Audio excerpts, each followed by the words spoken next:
Hello everyone, a very very good morning to all of you and welcome to सरकारी परीक्षा channel. दोस्तों, रोज की तरह हम आज भी डिस्कस करने वाले हैं करंट अफेयर्स यानी कि समसामयिक विषयों पर आधारित कुछ इंपॉर्टेंट एमसीक्यूज को। तो वीडियो को स्किप मत करिएगा, इसको पूरा देखिएगा, लास्ट तक देखिएगा और जो भी पॉइंट आपको इंपॉर्टेंट लगे उसको याद करने के साथ साथ नोट जरूर करिएगा। बिकॉज ये नोटेड जानकारी जब आप एग्जाम टाइम में रिवाइज करके जाते हैं तो कई बार एग्जाम में आए हुए दूसरे क्वेश्चंस को भी सॉल्व करने में आपको मदद मिल जाती है, राइट। तो शुरू करते हैं हमारा आज का ये वीडियो और देखते हैं फर्स्ट क्वेश्चन क्या है। तो फर्स्ट क्वेश्चन है, which of the following country will host the BIMSTEC summit 2022? निम्नलिखित में से कौन सा देश बिम्स्टेक शिखर सम्मेलन 2022 की मेजबानी करेगा? तो यहाँ पे ऑप्शंस गिवन है, नेपाल, भूटान, बांग्लादेश या श्रीलंका। तो चलिए आंसर जान लेते हैं फटाफट।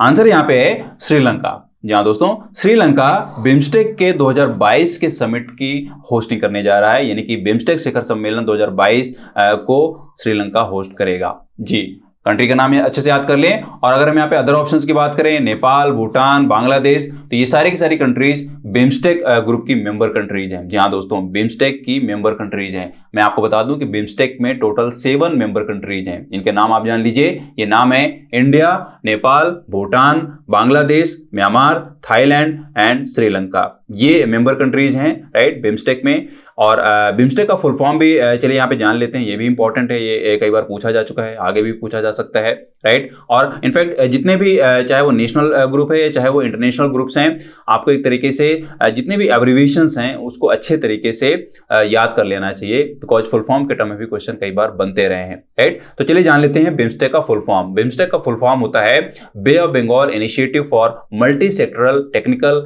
And economic cooperation, right. तो इसके फुल फॉर्म से आप समझ गए होंगे कि ये जो ग्रुप है इसको बनाए जाने का मकसद क्या है। और इसके देखिए, यहाँ पे जब भी आप किसी इंटरनेशनल ग्रुप की एक तरीके से डिटेल एनालिसिस करते हैं, डिटेल स्टडी करते हैं, तो पिछले 2-3 साल का उनके समिट के एक ओवरव्यू जरूर रख लिया करें। उनके जो समिट 2-3 साल हुए हैं वो कहाँ कहाँ हुए हैं, उनका थीम क्या रहा है, राइट। वो समिट एक तरीके से सक्सेसफुल रही है नहीं रही है, राइट। और खासतौर पर अगर इंडिया उस ग्रुप का मेंबर है तो इंडिया का उसमें किस तरीके के डायलॉग्स रहे हैं, किस तरीके के इंडिया का पार्टिसिपेशन उसमें किस तरीके से रहा है, और क्या इंडिया को उससे कुछ फायदा मिला है या नहीं मिला है, ये सब आपको डिटेल एनालिसिस करनी चाहिए, खासतौर पे अगर आप सिविल सर्विसेज की तैयारी कर रहे हो, राइट। बढ़ते हैं नेक्स्ट सवाल की तरफ। Which Indian insurance company has been ranked 10th in the list of insurance brands globally? विश्व स्तर पर बीमा ब्रांडों की सूची में किस भारतीय बीमा कंपनी को 10वां स्थान मिला है? तो यहाँ पे ऑप्शंस गिवन है, Bajaj Allianz life insurance company limited, या भारतीय x life insurance company limited, या भारतीय जीवन बीमा निगम, या Reliance life insurance company limited. तो चलिए इसका आंसर जान लेते हैं फटाफट। इसमें करेक्ट जो ऑप्शन है दैट इज भारतीय जीवन बीमा यानी कि life insurance corporation of India, जिसको शॉर्ट में आप LIC बोलते हैं। जी हाँ दोस्तों, तो इस लिस्ट में मतलब इसमें ये जो लिस्ट बनाई गई बेसिकली वो क्या है, बीमा ब्रांडों की एक लिस्ट बनाई गई है। और इसमें LIC भारत की एकमात्र कंपनी है जो इस लिस्ट में शामिल है, और वो भी टॉप 10 लिस्ट में, राइट। और अगर इसमें हम इस लिस्ट में फर्स्ट पोजीशन की बात करें तो फर्स्ट पोजीशन पे जिस कंपनी ने जगह बनाई है उसका नाम है पिंग एंड इंश्योरेंस। क्या है? Ping and insurance. ये भी मैं आपको लिख दे रहा हूं, ये इंपॉर्टेंट है, पिंग एंड इंश्योरेंस, राइट। ये एक चाइनीज कंपनी है, इसने इस लिस्ट में फर्स्ट प्लेस हासिल किया है, राइट, इंपॉर्टेंट है। और life insurance corporation of India को आपको एक तरीके से एक संस्था के रूप में या एक ऑर्गेनाइजेशन के रूप में, कंपनी के रूप में अच्छे से पढ़ लेना चाहिए। और खासतौर पे LIC का भी IPO आने वाला है, उसके टर्म में भी आपको अपडेटेड रहना है, बिकॉज इकोनॉमिक कॉमर्स सेक्शन में उससे जरूर आगे सवाल बनने वाला है, राइट। अपने आप में बहुत इंपॉर्टेंट है। और LIC के IPO से सवाल इसलिए भी बनना एक तरीके से लाजमी है बिकॉज आपको मालूम होना चाहिए कि हर साल इंडियन गवर्नमेंट मतलब कि जो यूनियन गवर्नमेंट है वो हर साल एक तरीके से डिसइन्वेस्टमेंट के थ्रू कोई ना कोई टारगेट रखती है कि इतना हमें फंड जो है रेज करना है डिसइन्वेस्टमेंट के थ्रू, राइट। और यहाँ पे जो life insurance corporation of India है यानी कि LIC जो है उसका जो IPO है वो भी एक तरीके का डिसइन्वेस्टमेंट है, उसके माध्यम से यहाँ पे गवर्नमेंट एक तरीके से फंड रेज करेगी, राइट। और जो डिसइन्वेस्टमेंट के थ्रू फंड रेजिंग है उसमें LIC का IPO का बहुत बड़ा रोल होने वाला है। तो इसको आपको बहुत एक तरीके से डिटेल में पढ़ना है। हालांकि इसमें जो भी एक तरीके से अपडेट आएगी आएगी वो मैं जरूर आपको दूंगा, लेकिन आपको खुद से LIC के IPO के बारे में बहुत अच्छे से अपडेटेड रहना है, बहुत इंपॉर्टेंट है। और अगर इसके बारे में आपको डिटेल्ड वीडियो चाहिए तो आप मुझे कॉमेंट करिए, मैं इसमें जरूर एक तरीके से आपको डिटेल एनालिसिस करके बता सकता हूँ, राइट, जो कि आपके लिए बहुत इंपॉर्टेंट है। मैं फिर से रिपीट कर रहा हूँ, आप इसके डिटेल में जरूर जाइएगा, राइट। नाउ देखते हैं next question. Which of the following Indian athletes has been nominated for Laureus World Sports Award 2022? निम्नलिखित में से किस भारतीय एथलीट को लॉरियस वर्ल्ड स्पोर्ट्स अवार्ड 2022 के लिए नामांकित किया गया है? तो यहाँ पे ऑप्शंस गिवन है, नीरज चोपड़ा, हिमा दास, मैरी कॉम या PV सिंधु। तो चलिए आंसर जान लेते हैं। इसका करेक्ट आंसर क्या है? इसका करेक्ट आंसर है नीरज चोपड़ा। जी हाँ दोस्तों, नीरज चोपड़ा को क्या है, लॉरियस वर्ल्ड स्पोर्ट्स अवार्ड 2022 के लिए नॉमिनेट किया गया है। इंपॉर्टेंट है, अच्छे तरीके से याद कर लें। नीरज चोपड़ा आप सबको मालूम होना चाहिए, नीरज चोपड़ा टोक्यो ओलंपिक्स में गोल्ड मेडल लेकर आए थे इंडिया के लिए, राइट। और अगर आपने देखा हो तो जरूर एक तरीके से मतलब क्या शानदार थ्रो था नीरज चोपड़ा का, जिस थ्रो के चलते भारत को गोल्ड मेडल मिला जैवलिन में, राइट। और अगर हम यहाँ पे particular Laureus world sports award की बात करें तो मैं आपको बता दूं कि भारत में नीरज चोपड़ा एक तरीके से थर्ड इंडियन प्लेयर हैं जिनको इस अवार्ड के लिए नॉमिनेट किया गया है, ये अवार्ड दिया गया है। अगर मैं यहाँ पे पहले स्पोर्ट पर्सन की बात करूं तो मैं आपको बता दूं कि सचिन तेंदुलकर को ये अवार्ड 2020 में दिया गया था, राइट। किनको दिया गया था? सचिन तेंदुलकर, राइट, इनको ये 2020 में दिया गया था। और 2019 में जो विनेश फोगाट हैं उनको इसके लिए नॉमिनेट किया गया था, राइट। कब किया गया था? 2019 में किया गया था। और अब बारी आई है नीरज चोपड़ा की। जी हाँ दोस्तों, तो एक तरीके से यहाँ पे 3 लोग हैं इंडिया के जिनको ये अवार्ड मिल चुका है। अच्छे से याद कर लें, इंपॉर्टेंट है। नाउ देखते हैं next question. Who has been appointed as Director of Defense Research and Development Laboratory DRDL of DRDO? DRDO के रक्षा अनुसंधान और विकास प्रयोगशाला यानी DRDL के निदेशक के रूप में किसे नियुक्त किया गया है? तो यहाँ पे ऑप्शंस गिवन है, डॉक्टर दशरथ राम, GA श्रीनिवास मूर्ति या डॉक्टर G सतीश रेड्डी या S सोमनाथ। तो चलिए इसका करेक्ट आंसर जान लेते हैं। करेक्ट यहाँ पे ऑप्शन जो है दैट इज GA श्रीनिवास मूर्ति। जी हाँ दोस्तों, यहाँ पे बात हो रही है एक DRDL के निदेशक के अपॉइंटमेंट के रूप में। तो यहाँ पे जो अपॉइंटमेंट हुई है उनका नाम है GA श्रीनिवास मूर्ति। इंपॉर्टेंट है, याद कर लें। और मैं आपको बता दूं कि अगर DRDL को आप जानना चाहें, DRDO तो आप सबको मालूम ही है, यहाँ पे DRDL अगर आप जानना चाहें तो मैं आपको बता दूं कि DRDL एक तरीके का प्रीमियर लेबोरेटरी है। और ये जो लेबोरेटरी है वो doctor APJ Abdul Kalam missile complex में स्थित है, राइट। अपने आप इंपॉर्टेंट है, इसको अच्छे तरीके से याद कर लें। बढ़ते हैं नेक्स्ट सवाल की तरफ। Who has been sworn in as the new Chief Justice of Pakistan recently?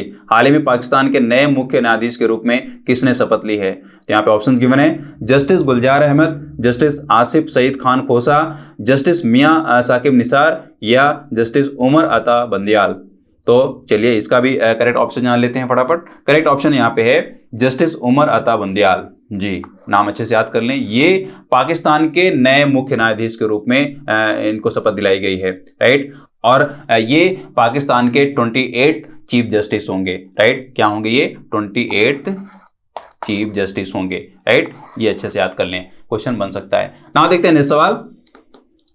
Who has been appointed as Director General of National Institute of Electronics and Information Technology? राष्ट्रीय इलेक्ट्रॉनिक्स और सूचना प्रौद्योगिकी संस्थान यानी जिसको हम शॉर्ट में नीलेट भी बोलते हैं के महानिदेशक के रूप में किसे नियुक्त किया गया है? तो यहाँ पे ऑप्शंस गिवन है, डॉक्टर मदन मोहन त्रिपाठी, RK जोशी, कंचन पवार या चंद्र प्रकाश गोयल। तो चलिए यहाँ पे ऑप्शन जान लेते हैं। करेक्ट ऑप्शन यहाँ पे है डॉक्टर मदन मोहन त्रिपाठी। जी हाँ दोस्तों, डॉक्टर मदन मोहन त्रिपाठी को नियुक्त किया गया है। क्या नियुक्त किया गया है? किस पद पर नियुक्त किया गया है? नीलेट के महानिदेशक के रूप में इनको नियुक्त किया गया है, राइट। इंपॉर्टेंट है दोस्तों। मैं आपको बता दूं कि नीलेट अगर इसके फुल फॉर्म पे हम जाएं तो नीलेट का जो फुल फॉर्म होता है that is national institute of electronics and information technology. जहाँ दोस्तों ये एक तरीके से भारत सरकार की जो मिनिस्ट्री है, ministry of electronics and information technology, उसके तहत ये एक तरीके का स्वायत्त संस्थान है, राइट। और इसका जो बेसिक काम है या इसका जो मेन काम है वो ये है कि जो एक तरीके से मतलब कि जो इंस्टीट्यूट्स हैं, जो ऑर्गेनाइजेशंस हैं जो खासतौर पे आईटी के कोर्सेज कराते हैं या आईटी के फील्ड में लर्निंग देते हैं, तो नीलेट बेसिकली इन्हीं इंस्टीट्यूट्स और ऑर्गेनाइजेशंस को उनके कोर्सेज के लिए एक तरीके से मान्यता देता है कि हाँ भाई आप ये कोर्स कंडक्ट करा सकते हैं, या आपके द्वारा जो ये कोर्स चलाया जा रहा है, जो सर्टिफिकेशन कोर्स चलाया जा रहा है, या जो डिप्लोमा कोर्स चलाया जा रहा है, उसकी मान्यता है ऑल ओवर इंडिया, राइट। तो बहुत इंपॉर्टेंट है, आप एक तरीके से इसको एक इंस्टीट्यूट के रूप में, एक ऑर्गेनाइजेशन के रूप में डिटेल में पढ़ सकते हैं। नाउ देखते हैं next question. Who has been honored with the ICC Spirit of Cricket Award 2021? ICC Spirit of Cricket Award 2021 से किसे सम्मानित किया गया है? तो यहाँ पे ऑप्शंस गिवन है, विराट कोहली, बाबर आजम, डेरिल मिशेल या राशिद खान। तो चलिए आंसर जान लेते हैं फटाफट। आंसर यहाँ पे है डेरिल मिशेल। जी हाँ दोस्तों, डेरिल मिशेल को ICC spirit of cricket award 2021 से सम्मानित किया गया है, राइट। आईसीसी के बहुत सारे अवार्ड्स एक तरीके से निकलते रहते हैं, उसके टर्म में जो भी विजेता रहता है, जिसका भी नाम घोषित किया जाता है, आपको वो नाम अच्छे से याद हो जाना चाहिए और वो कैटेगरी भी अच्छे से याद रहनी चाहिए। बिकॉज आईसीसी जब भी अवार्ड की बात आती है, स्पोर्ट्स में अवार्ड्स की बात आती है, तो एक तरीके से क्रिकेट को तो इंक्लूड कर ही लिया जाता है, मतलब जनरली क्रिकेट से सवाल बन ही जाता है, राइट। और अगर हम यहाँ पे बात करें डेरिल मिशेल की, तो मैं आपको बता दूं कि डेरिल मिशेल न्यूजीलैंड के ऑलराउंडर क्रिकेटर हैं, राइट। और वो न्यूजीलैंड के फोर्थ क्रिकेटर हैं, फोर्थ प्लेयर हैं जिन्हें आईसीसी अवार्ड मिला है, राइट। इंपॉर्टेंट है, नाम याद कर लें। नाउ देखते हैं next question. Which is the 35th state और UT to implement one nation one ration card? One nation one ration card लागू करने वाला 35वां राज्य या केंद्र शासित प्रदेश कौन बना है यहाँ पे? तो यहाँ पे ऑप्शंस गिवन है, वेस्ट बंगाल, दिल्ली, छत्तीसगढ़ या आंध्र प्रदेश। तो करेक्ट ऑप्शन यहाँ पे जान लेते हैं। करेक्ट ऑप्शन यहाँ पे है छत्तीसगढ़। जी हाँ दोस्तों, छत्तीसगढ़ ने भी यहाँ पे one nation one ration card को लागू कर दिया है। One nation one ration card, जिसको आप शॉर्ट में ONORC भी बोलते हैं, ये बहुत इंपॉर्टेंट है, राइट। इसके टर्म में भी एक तरीके से क्वेश्चन बन चुके हैं पिछले दो तीन साल में। Because one nation one ration card जो है वो काफ़ी दिनों से इसको इम्प्लीमेंट कर दिया गया है, लेकिन पूरी तरीके से पूरा देश अभी इसमें इंक्लूडेड नहीं है, या यूं कह लें कि पूरी की पूरी पॉपुलेशन अभी इस सिस्टम में अभी जुड़ नहीं पाई है, राइट। तो यहाँ पे one nation one ration card का मतलब है ONORC, राइट। तो ये है क्या, ये भी थोड़ा जान लेते हैं। ONORC बेसिकली एक टेक्नोलॉजी ड्रिवन डिस्ट्रीब्यूशन सिस्टम है, जिसके माध्यम से फूड सिक्योरिटी जो कॉन्सेप्ट है या जो फूड सिक्योरिटी स्कीम है, उसको इंश्योर करना है। इंश्योर करने का मतलब ये है कि कई बार क्या होता है कि जो आम नागरिक है, जिसको फूड सिक्योरिटी के अंदर रखा गया है, और इस आम नागरिक में खासतौर पे जो अनऑर्गेनाइज सेक्टर के लोग हैं, और उनको कई बार अपने काम के चलते, अपने रोजगार के चलते एक स्टेट से दूसरे स्टेट में जाना पड़ता है, यानी कि अपनी लोकेशन चेंज करनी पड़ती है, राइट। तो उनको एक तरीके से जिस भी वो जगह जा पा रहे हैं, या जहां पे भी वो अपना काम ढूंढ रहे हैं, राइट, या टेम्परेरी रूप से वहां पे अपने आप को वो सेटल कर रहे हैं, तो उस दौरान उनको फूड सिक्योरिटी का जो लाभ है वो मिल पाए, तो उसको दिलाने के लिए यहाँ पे one nation one ration card जो टेक्नोलॉजी ड्रिवन सिस्टम है वो बहुत हेल्पफुल होता है, राइट। अपने आप में बहुत इंपॉर्टेंट है, right. One nation one ration card एक तरीके की ये टेक्नोलॉजी ड्रिवन जो स्कीम है, जो सिस्टम है, इसको डिटेल में पढ़ सकते हैं, राइट। और यहाँ पे देखिए, वेस्ट बंगाल, दिल्ली, आंध्र प्रदेश, इनका स्टेटस क्या है, इन्होंने कब इसको अडॉप्ट किया है और किस तरीके से इसको अडॉप्ट किया है, ये भी इंपॉर्टेंट है, यहाँ पे इसको डिटेल में पढ़ सकते हैं। नाउ देखते हैं next question. How many Ramsar sites has been announced by Union Minister Bhupendra Yadav recently? केंद्रीय मंत्री भूपेंद्र यादव ने हाल ही में कितने रामसर स्थल की घोषणा की है? तो यहाँ पे ऑप्शंस गिवन है 1, 2, 3 या 4। तो चलिए ऑप्शन जान लेते हैं। करेक्ट ऑप्शन यहाँ पे है 2। जी हाँ दोस्तों, 2 रामसर प्लेसेस की बात हो रही है यहाँ पे, मतलब कि जो रामसर साइट्स होती हैं उनको अनाउंस किया गया है, राइट। और किसके द्वारा अनाउंस किया गया है? Union minister Bhupendra Yadav, right. Important है। मैं आपको बता दूं कि environment, forest and climate change जो मिनिस्टर हैं भूपेंद्र यादव, उन्होंने इन रामसर साइट्स की अनाउंसमेंट की है, राइट। और अनाउंसमेंट कब की है ये भी जान लीजिए। अनाउंसमेंट जो हुई है वो वर्ल्ड वेटलैंड्स डे, जो कि 2 फेब 2022 को मनाया गया है, यानी कि हर साल ये मनाया जाता है। और देखिए, ये बहुत इंपॉर्टेंट डे है, ये भी बहुत एक तरीके से आपको डिटेल में पढ़ना पड़ेगा, बिकॉज इन साइट्स के अलावा भी इंडिया में अदर रामसर साइट्स हैं, उनको आपको जानना पड़ेगा, राइट। तो जो वर्ल्ड वेटलैंड्स डे है वो 2 फेब को मनाया जाता है। मैं यहाँ पे लिख दे रहा हूं वर्ल्ड वेटलैंड्स डे, राइट। तो ये कब मनाया जाता है? 2 फेब मनाया जाता है, राइट। ये अच्छे से याद कर लें, राइट।